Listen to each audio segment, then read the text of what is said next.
Un vent de modernité souffle sur Ramallah. La jeunesse adhère massivement au mode de vie occidental. Cette grande ville de Cisjordanie abrite le siège de l'autorité palestinienne, contrôlée par les laïcs du Fatah. Dans ce café branché du quartier de Tyra, Yara vient souvent boire un verre après ses cours de médecine.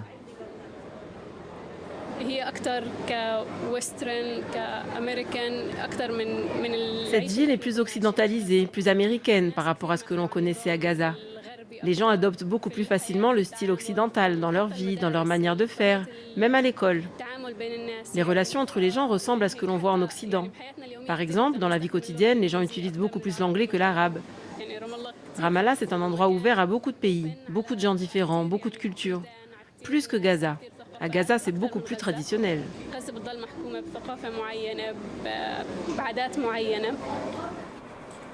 En vérité, Yara ne connaît pas grand-chose de Gaza.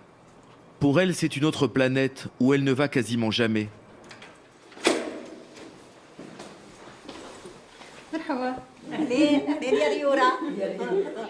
Elle avait 6 ans lorsque ses parents se sont installés à Ramallah. Et c'est surtout à travers les albums photos qu'elle connaît la famille restée vivre là-bas. Ça, c'est l'oncle Nasser. Ça, c'est Iyab. Ça, c'est la fille de ton oncle, Gadir, quand elle était petite. C'est ça, Adir ou Gadir. J'ai même oublié les noms.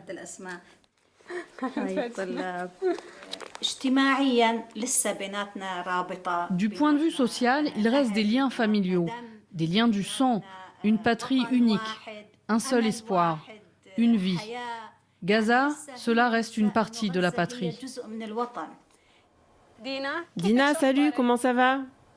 Pour communiquer avec ses cousines de Gaza et partager un peu de leur quotidien, Yara leur passe régulièrement un appel vidéo. Les jeunes femmes se parlent comme si elles vivaient dans des pays très éloignés. Tu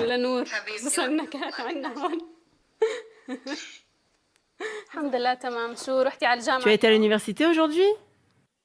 Non, c'est terminé, on a fini les examens. Et dis-moi, Dina, comment vous faites avec les coupures d'électricité? Je te jure, Yara, avant-hier soir, on n'a même pas eu 3 heures de courant. Alors on s'est raconté des souvenirs de quand on était petite, on a parlé de votre maison. Et je te jure, en fait, on s'est bien éclaté.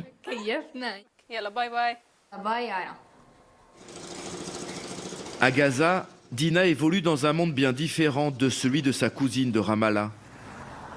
Une société conservatrice, dirigée par les islamistes du Hamas. Dans la rue, la plupart des femmes sortent voilées, certaines intégralement. Partout s'étalent les appels à la guerre contre Israël, la glorification des martyrs. Les frontières de Gaza sont verrouillées par Israël et par l'Égypte. L'enclave connaît un taux de chômage record et des pénuries fréquentes. Loin de la relative prospérité de Ramallah. Quand on regarde les gens, oui, c'est vrai. Il y a des différences, peut-être, dans leur façon d'être. Les paysages, oui, peut-être aussi, c'est différent. Mais en ce qui concerne nos sentiments, à l'intérieur de nous, c'est comme si on n'était qu'un seul corps. Un seul et même sang. Un seul et même sang palestinien.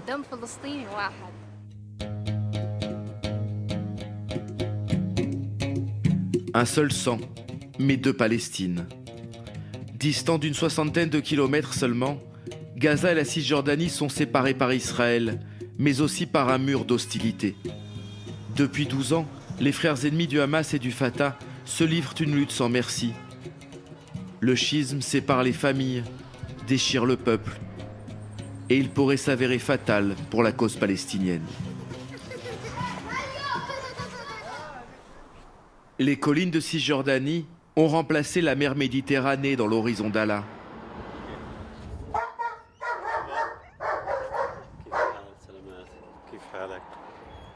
Il a passé les 40 premières années de son existence à Gaza, dans l'autre Palestine. Ça, c'était ma maison à Jabalia. Je vous avoue que ma vie s'est arrêtée quand j'ai quitté Gaza. Une première vie, vouée tout entière à la cause palestinienne. Elles sont où les autres photos de Gaza ?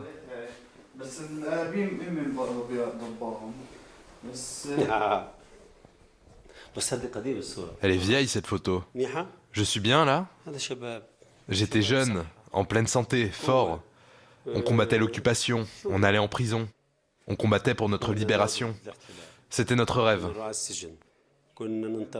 Avant que soit créée l'autorité palestinienne, notre rêve était de libérer la Palestine, d'obtenir le retour des réfugiés et d'établir un État palestinien. Aujourd'hui, on ne rêve que d'avoir un permis pour pouvoir aller à Gaza. On a considéré l'occupation comme un ennemi, la source de nos problèmes. Mais malheureusement aujourd'hui, la cause de mes problèmes, dans ma vie, au quotidien, ce sont nos amis, ceux qu'on aime, ceux qui étaient avec moi sur le même bateau. C'est une énorme catastrophe.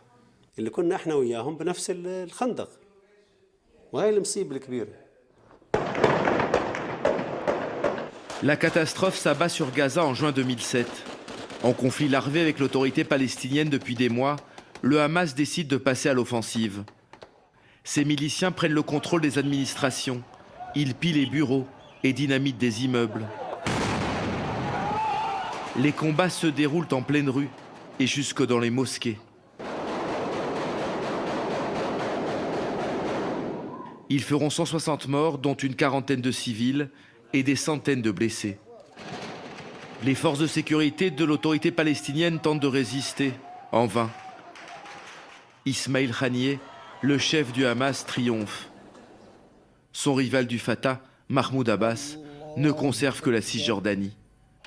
Une fois la bande de Gaza sous leur contrôle, les islamistes lancent dans une impitoyable chasse à l'homme contre les opposants au régime. Plusieurs d'entre eux sont assassinés sommairement. Député du Fatah à Gaza, Allah risque sa vie à tout instant. C'était carrément le chaos. Les gens se faisaient tuer, ça tirait de partout. Gaza était tombé en enfer durant cette période. C'était fou, complètement fou.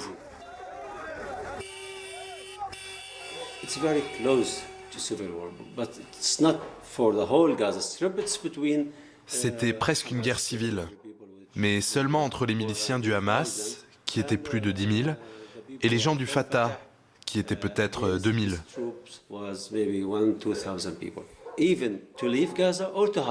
J'avais le choix, soit de quitter Gaza, soit de me cacher. Donc j'ai décidé de quitter Gaza. Je voulais le faire depuis longtemps. La situation devenait dangereuse, pas du tout satisfaisante. Je cherchais un meilleur endroit pour moi et pour ma famille. Le coup de force du Hamas à Gaza répondait à un déni de démocratie du Fatah. 1 an et demi avant le coup d'État, en janvier 2006, les islamistes remportent haut la main les élections législatives. Mais Mahmoud Abbas refuse le verdict des urnes et décide de fermer le Parlement.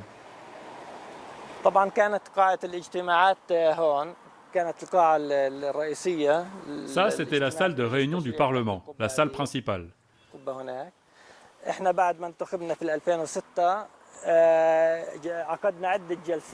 Quand on a été élu en 2006, on a tenu quelques sessions, et puis après, on a été tous arrêtés. Tous les députés du Hamas en Cisjordanie ont été emprisonnés en Israël. Et ensuite, évidemment, il y a eu le déchirement entre le Fatah et le Hamas à Gaza. En réaction à des attaques du Hamas à Gaza, Israël arrête la plupart des cadres du mouvement en Cisjordanie, à la grande satisfaction du Fatah. Au total, Abdel passera 8 ans et demi dans les prisons israéliennes. À sa libération, il doit se reconvertir en chauffeur de taxi, car l'autorité palestinienne lui interdit d'exercer son métier d'homme d'affaires. Aujourd'hui, comme je fais partie des dirigeants du Hamas, je n'ai pas le droit de quitter le pays. Je n'ai plus le droit de travailler dans le domaine financier et commercial. Je n'ai pas le droit d'importer ou d'exporter à l'étranger. En fait, la plupart des comptes des gens du Hamas dans les banques locales ont été fermés sur l'ordre de l'autorité palestinienne en lien avec les Américains et les Israéliens. Les cadres du Hamas ne sont pas les seuls à subir la répression de l'autorité palestinienne. Les étudiants islamistes aussi payent au prix fort leurs opinions dissidentes. Les universités restent pourtant les derniers espaces de démocratie en Cisjordanie. À Birzeit, devant le bureau des étudiants, la photo de Yasser Arafat, l'icône du Fatah, côtoie celle du Cheikh Yassine, le mythique fondateur du Hamas. C'est connu à Birzeit, c'est le seul endroit qui représente vraiment l'âme de la nation. Entre nous, les relations sont normales, comme des frères, voire plus. Mais ce climat de tolérance est trompeur. Les services de renseignement de l'autorité palestinienne surveillent de près la vie étudiante. C'est là qu'avait lieu la campagne pour les élections étudiantes, devant la porte du conseil. Ce jour-là, c'était un moment clé. Dans cette pièce de théâtre, jouée devant des milliers d'étudiants, les comédiens amateurs tournaient en dérision le président de l'autorité palestinienne, Mahmoud Abbas.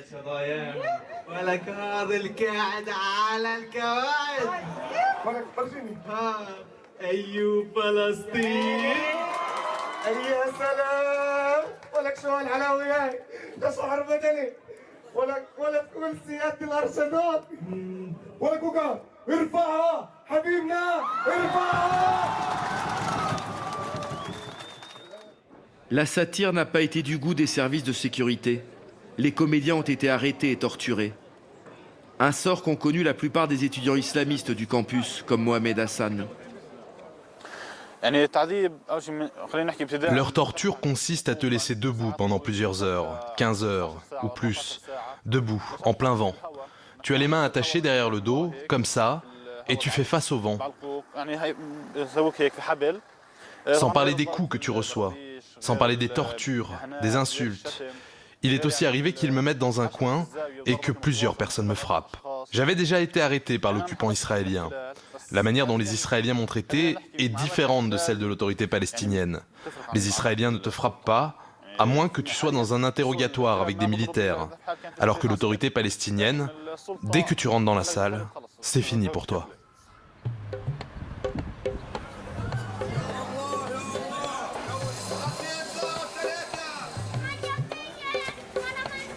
Dans une tragique symétrie de la terreur, le Hamas torture également les militants du Fatah à Gaza. La liberté d'expression n'existe pas dans ce territoire exigu, quadrillé par les services de renseignement. Les rares opposants, comme Amin, fréquentent régulièrement les geôles du Hamas.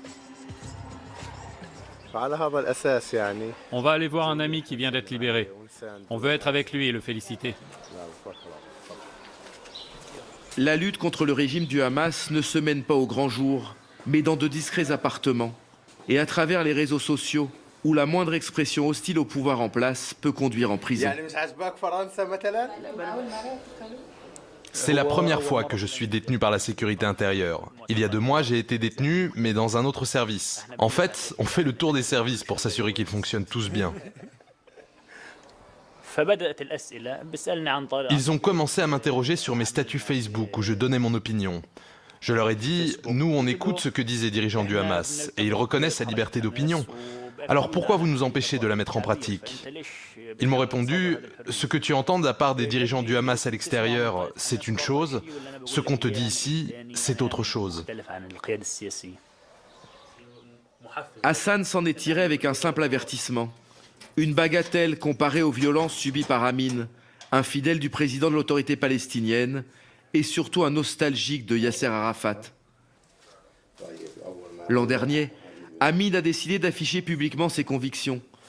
Il a participé à un mouvement d'opposition baptisé « On veut vivre dignement ». Il s'est attiré les foudres du Hamas.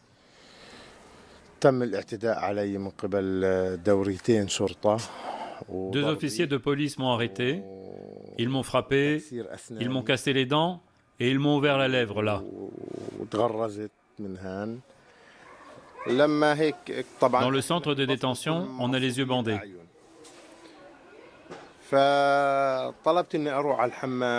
J'ai demandé à aller aux toilettes et là-bas j'ai relevé un peu le bandeau. Alors j'ai vu des gens qui avaient été arrêtés pour collaboration avec l'occupation. J'ai commencé à bouillir intérieurement, vraiment bouillir. Je me suis dit, quoi? Moi on me met au même endroit que les gens qui collaborent avec l'occupation israélienne? Et là est arrivé le moment de la prière. Ils m'ont dit de prier. Je leur ai dit, moi je ne veux pas prier. Je prie d'habitude, je suis musulman. Mais je lui ai dit, toi tu te présentes comme un musulman, comme un résistant. Mais un musulman et un résistant, il ne s'en prend pas à son peuple comme ça. Le père d'Amin participa lui aussi à la lutte nationale dans les années 70. Mais à l'époque, les Palestiniens se battaient tous sous la même bannière, l'OLP, et ne connaissaient qu'un seul ennemi, Israël. Ils pensent qu'ils sont les seuls ici. C'est pas juste. Nous espérons qu'il y aura bientôt une réconciliation, puis une visite du président Abbas, et que les conditions de vie vont s'améliorer. La liberté ne peut pas se donner par petites doses. Soit tu es libre, soit tu ne l'es pas. Partant de là, nous continuerons de pratiquer la liberté d'expression. Fin janvier, le président américain Donald Trump a présenté un plan qui pourrait déconnecter définitivement les deux Palestines. Il prévoit la légalisation des nombreuses colonies juives et ouvre la porte à l'annexion d'une large partie de la Cisjordanie par Israël. Le plan a suscité peu de réactions parmi la population palestinienne, hormis quelques affrontements entre des adolescents et l'armée israélienne. On va continuer à résister, si Dieu le veut, jusqu'à la mort. Si Dieu le veut, on va triompher de l'ennemi, de l'occupation israélienne. Globalement, le plan Trump a été accueilli dans une indifférence résignée en Cisjordanie. Seule une poignée de militants du Fatah se sont rassemblés sur la place Al-Manara à l'appel de l'autorité palestinienne.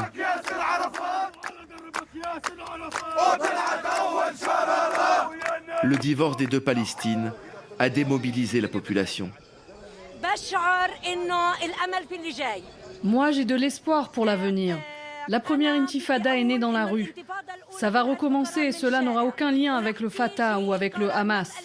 Le peuple palestinien va revenir sur le devant de la scène sous l'impulsion de nouveaux dirigeants. En l'absence de règlement politique, Israël maintient son contrôle sur la Cisjordanie. Le mur de séparation et les barrages militaires font partie du paysage depuis des décennies.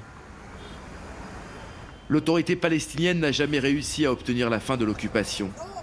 La preuve pour Abdel que le choix de la négociation était une erreur. Il y a seulement 15 km qui nous séparent de la mosquée Al-Aqsa. Mais on ne peut pas y aller. On ne peut pas prier là-bas. Et ça me brise le cœur. L'autorité palestinienne va d'échec en échec, mais jusqu'à présent, elle n'en a pas tiré de leçon. Elle n'a pas changé sa manière de voir ni sa politique, malgré tout ce qui s'est passé ces dernières années.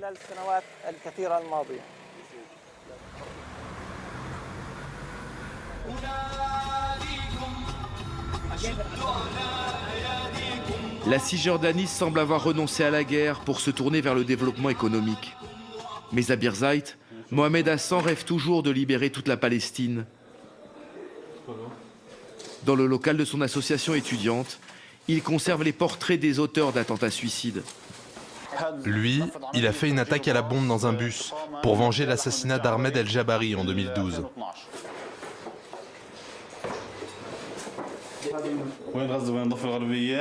Où est Gaza? Où est la Cisjordanie? Eh bien, la Cisjordanie c'est là et Gaza c'est là. La Palestine, ça va du Jourdain à la Méditerranée. Il n'y a pas d'Israël. Israël sera peut-être là pour un temps limité, mais ça ne va pas durer. Ça n'existe pas Israël. Tout ça, c'est la Palestine.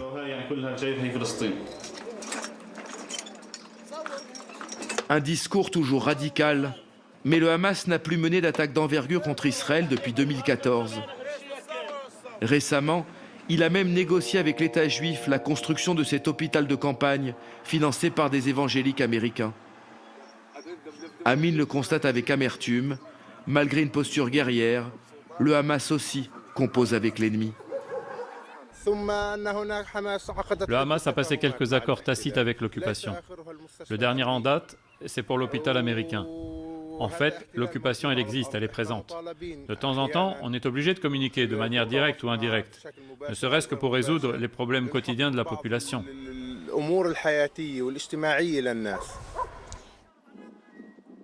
Bassem Naïm incarne cette volonté de normalisation du Hamas. Cette figure du mouvement islamiste nous a donné rendez-vous sur le site d'une ancienne colonie israélienne.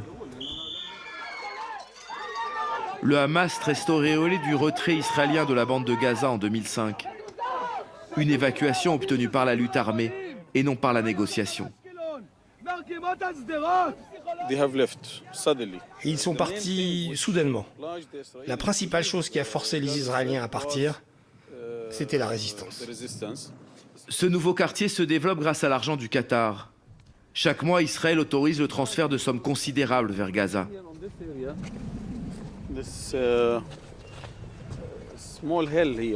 Vous voyez cette petite colline? Eh bien là, il y aura bientôt l'un des plus grands stades de football de Gaza.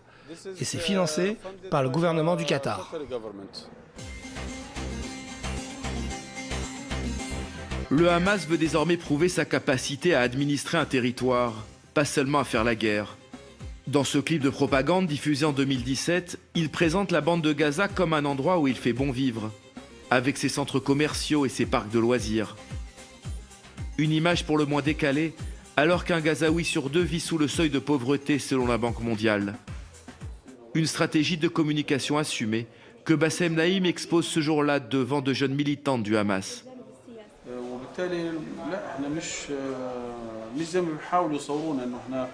Nous ne sommes pas comme on essaye de nous décrire, comme des gens qui aiment la mort, des gens qui aiment que le sang soit versé. Non, au contraire. Et donc, il faut le montrer. Par exemple, un jour où il y a une agression d'Israël sur Gaza, on peut montrer l'image d'un mariage, d'un jeune qui a gagné un prix, une belle vue, un marché.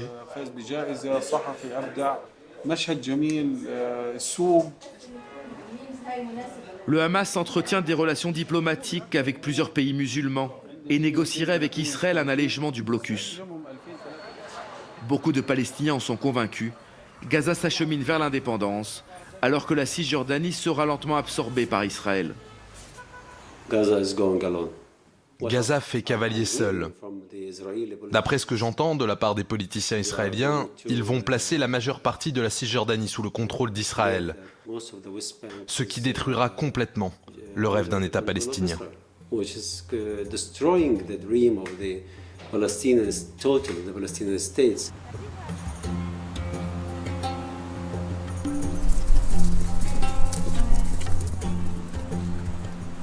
Malgré tout, Dina continue de rêver à la réunification des 2 Palestines. Un monde où elle pourrait retrouver ses cousines de Ramallah quand elle le souhaite, en toute simplicité.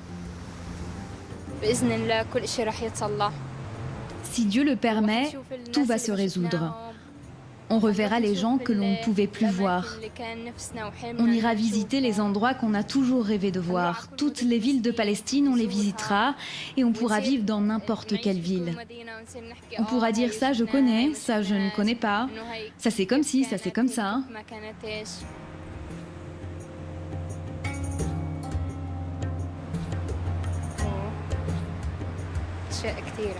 Tellement de choses.